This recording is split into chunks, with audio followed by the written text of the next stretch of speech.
बनारसी ने अर्ध कथा गद्य में गाई, भारतेंदु ने आप बीती गद्य में लिखाई।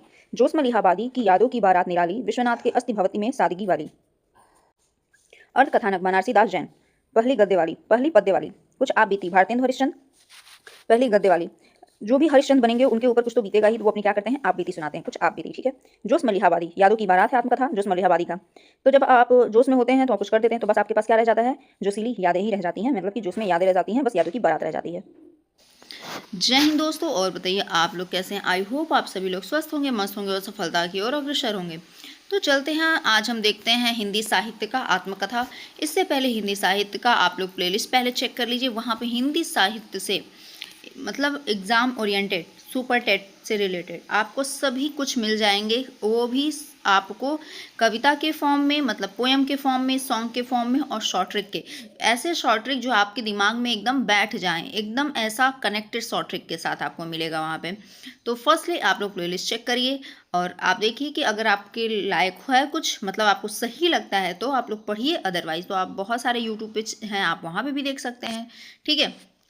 तो चलिए अब हम आगे बढ़ते हैं। आत्मकथा याद मंत्र कविता, पहले देखते हैं इसको हम कविता के फॉर्म में।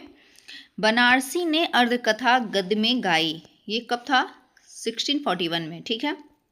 भारतेंदु ने आप बीती गद्य में लिखाई, 1876 में। जोश मलिहाबादी की यादों की बारात निराली, विश्वनाथ के अस्थि भवति में सादगी वाली। मन्नू भंडारी की कहानी है सबके मन भाई, नगेंद्र की अर्धकथा ने फिर अलख जगाई। अंबिका का निज वृत्तांत 1901 में आया, श्याम सुंदर ने मेरी आत्मकहानी को सजाया। रविंद्र कालिया की गाली छूटी शराब याद रखना, सुभाष के तरु सपनों का मान हमेशा रखना। गोविंद का आत्मनिरीक्षण सबसे प्यारा, बच्चन की 4 रचनाओं का सबसे ऊंचा नारा, क्या भूलूं क्या याद करूं। ठीक है, ये ऐसे ही है इनका। नीड़ का निर्माण फिर मतलब इसमें नहीं लिखा है क्योंकि ये पोएम के फॉर्म में बनाया गया ना, तो उसी हिसाब से। बसेरे से दूर, 10 द्वार से सोपान तक, इनका ही है ठिकाना। ठीक है। तो इनकी ये 4 चीज़ें हैं जो आपको याद रखनी है। अब चलिए देखते हैं एग्ज़ाम से रिलेटेड, एग्ज़ाम क्रैक करने के लिए कुछ लिंकिंग ट्रिक। तो यहाँ पे आप देख सकते हैं एग्जाम क्रैक करने के लिए लिंकिंग ट्रिक। ठीक है। अर्ध कथानक, पहले देखिए आत्मकथा है, उसके बाद लेखक है, फिर उसके बाद आपको ट्रिक बताया गया है। ठीक है। तो अर्ध कथानक किसका है, बनारसी दास जैन का है। ठीक है। ये पहली, ये पद्य है। ठीक है। ये क्या है, पद्य में है। अर्ध कथानक, जब बनारस आप जाते हो तो कभी भी आधा कथा मत सुनना। ठीक है, वरना फिर समझ लेना वहाँ पे देखो काशी विश्वनाथ मंदिर है फिर। ठीक है। तो हमेशा बनारस में हमको पूरी कथा सुन के आनी चाहिए। ठीक है। ये देखिए भारतेंदु हरिश्चंद्र का आत्मकथा क्या है, कुछ आप बीती, ये गद्य में है। ठीक है। और कुछ आप बीती, जो हरिश्चंद्र होते हैं, हरिश्चंद्र मतलब टाइप के जो सत्यवादी लोग होते हैं, उनके ऊपर तो कुछ ना कुछ तो बीतता ही है, अगर वो भारत के लिए कुछ काम करते हैं। और क्या बोलते हैं, फिर उसके बाद से वो अपनी आप बीती सुनाते हैं, कुछ आप बीती। अभी के टाइम पे देखिए बहुत सारे इतने प्रोटेस्ट वगैरह हो ही रहे हैं इंडिया में, पेपर लीक वगैरह को लेके। तो समझ लीजिए कि जो कोई भी अगर कोई आवाज़ उठाता है, सही बोलता है, तो उसके ऊपर कुछ बीतता है, तो एक टाइम आने के बाद वो क्या करता है, अपनी आप बीती सुनाता है अपने न्यू जनरेशन को। ठीक है। यादों की बारात, ये किसकी आत्मकथा है, जोश मलिहाबादी। ठीक है। तो इनका तो नाम हमको लगता है मलिहाबादी, जैसे कोई आम का कोई किस्म हो, ऐसा लगता है। ठीक है। तो यादों की बारात में जोश मलिहाबादी, ट्रिक क्या है, जोश में यादें।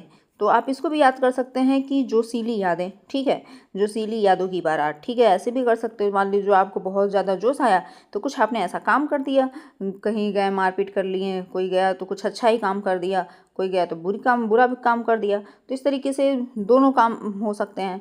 तो वो फिर उसके बाद से क्या रह जाता है, उसकी यादें। तो यादों की बहुत सारी बारात बन जाती हैं, तो जोशीली यादें हो जाएंगी। ठीक है। नेक्स्ट क्या है, अर्ध कथा, ये डॉक्टर नगेंद्र का है, नगेंद्र की आधी कथा। ठीक है।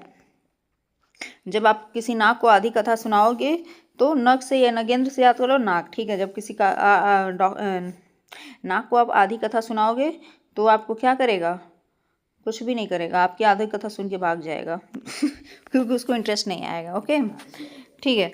और फिर आते हैं मेरी आत्मकहानी, श्याम सुंदर दास। ठीक है। सुंदर आत्मकहानी, इस ये भी ट्रिक है।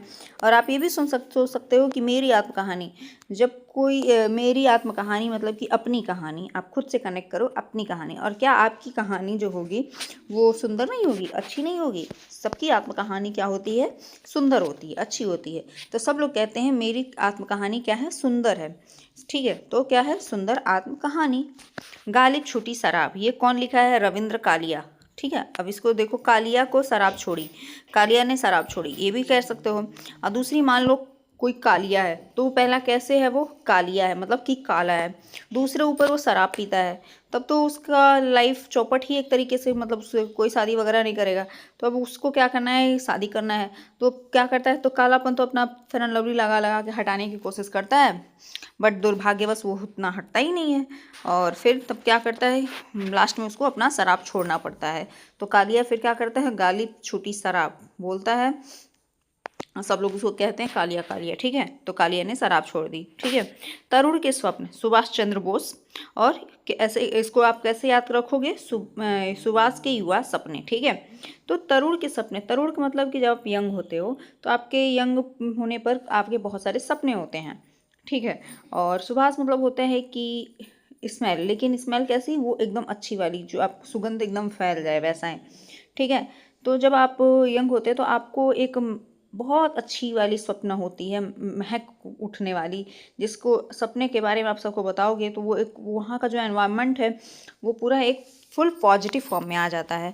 ठीक है, तो उस तरीके से आप याद रख सकते हो कि तरुणपन के हमारे सुभाष मतलब कि कुछ बहुत ही सुगंधित स्मेल। ठीक है, सपने। ठीक है, ऐसे याद कर सकते हो। आत्मनिरीक्षण, सेठ गोविंद दास। और आप इसको कैसे याद रखोगे? गोविंद का निरीक्षण, ये भी है सही। और दूसरा आप कर सकते हो आत्मनिरीक्षण मतलब कि जब कोई सेठ होगा और अपने यहाँ कोई दास रखेगा, कोई नौकर रखेगा, तो वो पहले क्या करेगा? उसका आत्मनिरीक्षण करेगा, उसका पूरी तरीके से निरीक्षण करेगा, ये ठीक ठाक है कि नहीं, इसका बैकग्राउंड भी कैसा है, अभी ये अंदर से इसका चाल ढंग कैसा है, वो सबका क्या करेगा? पूरा डिक्टो इसका चेक करेगा, चेकआउट करेगा, उसका निरीक्षण करेगा। ठीक है, तो उसका आत्मनिरीक्षण वहाँ करता है। कौन करता है? सेठ करता है। कब करता है? दास का करता है।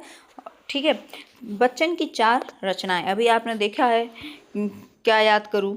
फिर नीड़ का निर्माण, फिर बसेरे से दूर, 10 द्वार के सोपान, इस तरीके से इनके चारों ये रचनाएं हैं।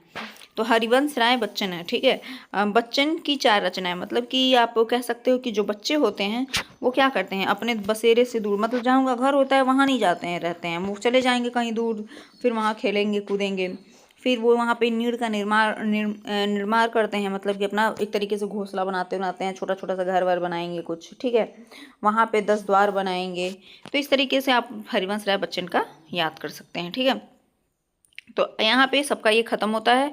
और ये आपका देख लीजिए यहाँ पे सब कुछ। ठीक है, ये पोएम के फॉर्म में हो गया और कुछ ट्रिक के फॉर्म में भी हो गया। तो मिलते हैं हम नेक्स्ट वीडियो में, और आप लोग प्लेलिस्ट चेक करिए, फिर बताइएगा कैसा लगा वीडियो, आप लोगों को कमेंट्स में बताइए। और इसी तरीके से और वीडियो अभी आती रहेंगी। So thank you dear friends, thank you so much, have a nice day, good day, जय हिंद, जय भारत।